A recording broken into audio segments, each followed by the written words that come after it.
Detailed analysis of Nigeria's participation at the 2026 Women's Afcon in Morocco. An early elimination for the defending champions, but a team that remains an African powerhouse. Nigeria's Super Falcons arrived in Morocco carrying a heavy status, defending African champions and the most successful nation in the history of the Women's Afcon. The objective was obviously to retain the crown. However, their journey came to an end in the quarterfinals against Cameroon, following a narrow 1-0 defeat. For a team of Nigeria's stature, it was a disappointment. However, this Women's Afcon also clearly revealed what still works well and the areas Nigeria must urgently improve. 1. Nigeria's journey. Nigeria 2, Malawi 3. A shock in the opening match. Nigeria began the defense of its title with a genuine earthquake. Against Malawi, making its first appearance in the competition, the Super Falcons were beaten 3-2. It was probably one of the most unexpected results of the group stage. Nigeria came up against an extremely dangerous Malawi side in transition, particularly thanks to sisters Temwa and Tabitha Chawinga. This defeat immediately put the defending champions under pressure. First lesson. Nigeria learned from its very first match that no opponent would offer them an easy game. Nigeria won, Zambia 0, the response of a great team. After the defeat against Malawi, Nigeria had to respond. The Super Falcons did exactly that, defeating Zambia 1-0. This victory was essential to relaunch their campaign and keep their qualification hopes alive. Above all, it demonstrated an important quality: the ability to respond after a setback. Nigeria did not collapse after its opening defeat. Nigeria 6, Egypt 2, an attacking masterclass. In their third match, Nigeria truly showed why they remained one of the tournament favorites. The Super Falcons crushed Egypt, 6-2. This victory completely revived Nigeria's campaign and allowed the team to finish the group stage with 6 points. The contrast was remarkable. Defeat, 2-3 against Malawi. Victory, 1-0 against Zambia. Victory, 6-2 against Egypt. Nigeria had therefore rediscovered its attacking efficiency at exactly the right moment. Group stage record: Nigeria 2, Malawi 3. Nigeria 1, Zambia 0. Nigeria 6, Egypt 2. 6 points out of 9. Nigeria finished second in its group, behind Malawi, and secured a place in the quarterfinals. 2. Quarterfinal. Nigeria 0, Cameroon 1. This was where the dream of retaining the title finally came to an end. Nigeria faced Cameroon in a major clash between two of the greatest nations in African women's football. On paper, the Super Falcons had the experience and the status. But Cameroon delivered an extremely disciplined performance. Cameroon scored the decisive goal. The only goal of the match was enough for the indomitable Lionesses. Nigeria 0, Cameroon 1. Nigeria was eliminated.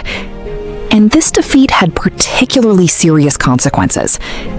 No semifinal, no opportunity to defend the title, no direct qualification for the 2027 Women's World Cup.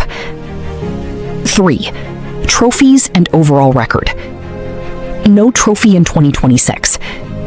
Nigeria was the defending champion, but ended its campaign in the quarterfinals.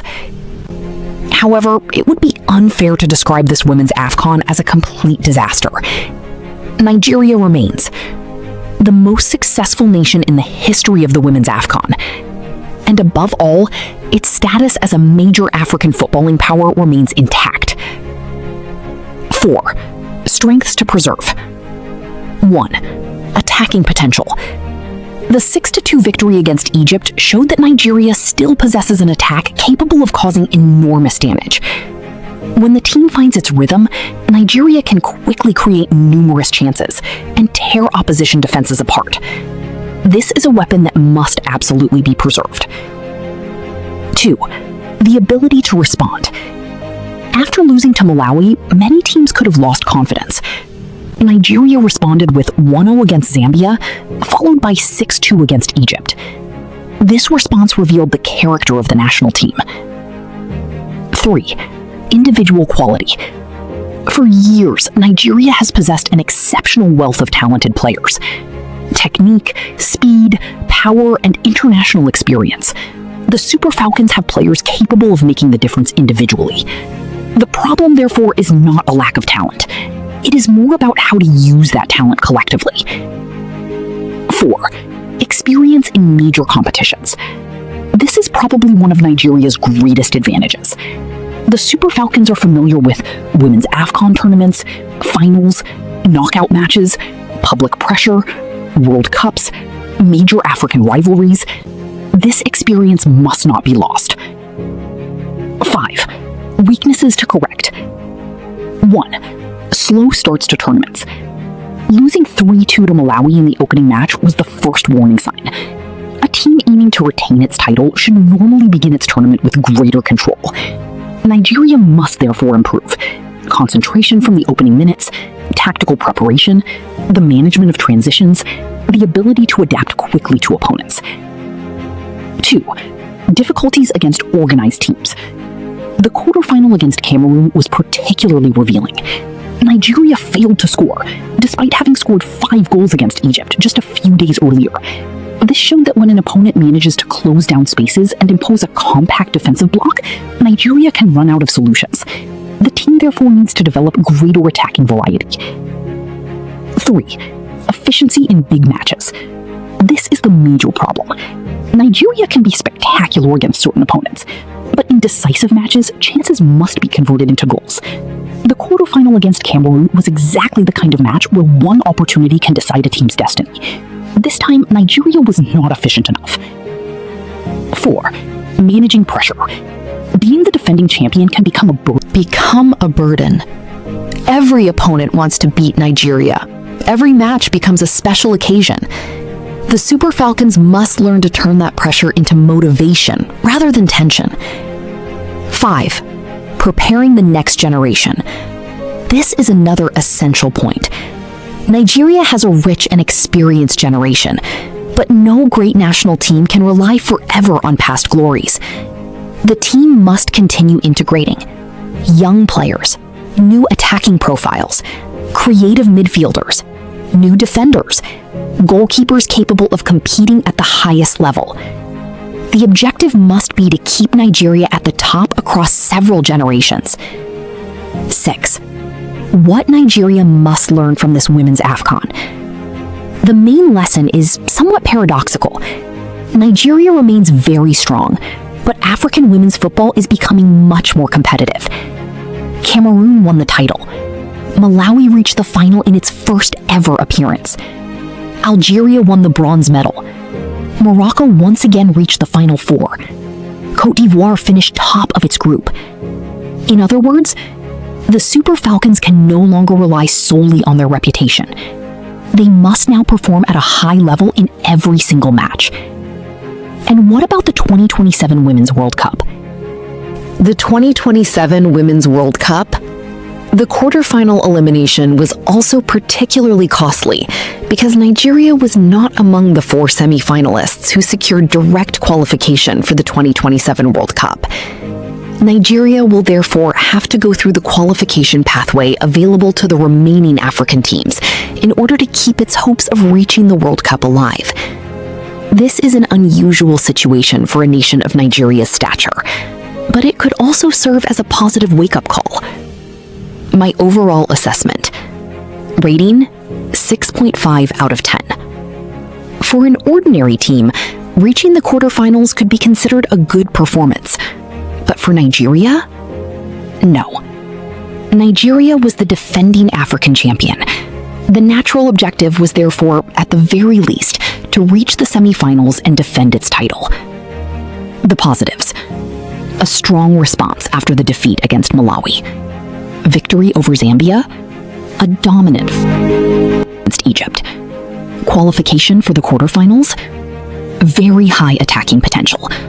Considerable experience and individual talent. The negatives: defeat in the opening match, elimination in the quarterfinals, a 1-0 defeat against Cameroon, failure to score in the decisive match, no title, no direct qualification for the 2027 Women's World Cup. Conclusion: a great nation that must reinvent itself. Nigeria must not panic after this elimination. One disappointing women's Afcon does not erase decades of dominance, but it must serve as a warning. African women's football is evolving rapidly. Cameroon has just won its first title, Malawi has played in its first ever final, and Algeria has secured its first podium finish. The Super Falcons must therefore preserve their attacking power, plus their individual talent, plus their experience, plus their winning mentality. But they must improve their consistency, plus their creativity against low defensive blocks, their efficiency in big matches, their management of pressure, and the integration of the next generation. My final verdict: Nigeria failed in its mission to retain the crown, but it remains a major force in African women's football. The 2026 Women's Afcon should not be seen as the end of an era, but rather as a warning, and perhaps the beginning of a rebuilding process. Because the day the Super Falcons return to their best level, with a renewed generation and better collective organization, Nigeria will naturally become one of the leading contenders for the African title once again. This concludes our analysis of the Super Falcons of Nigeria at the 2026 Women's Afcon in Morocco. Subscribe, like the video, and most importantly, turn on the notification bell.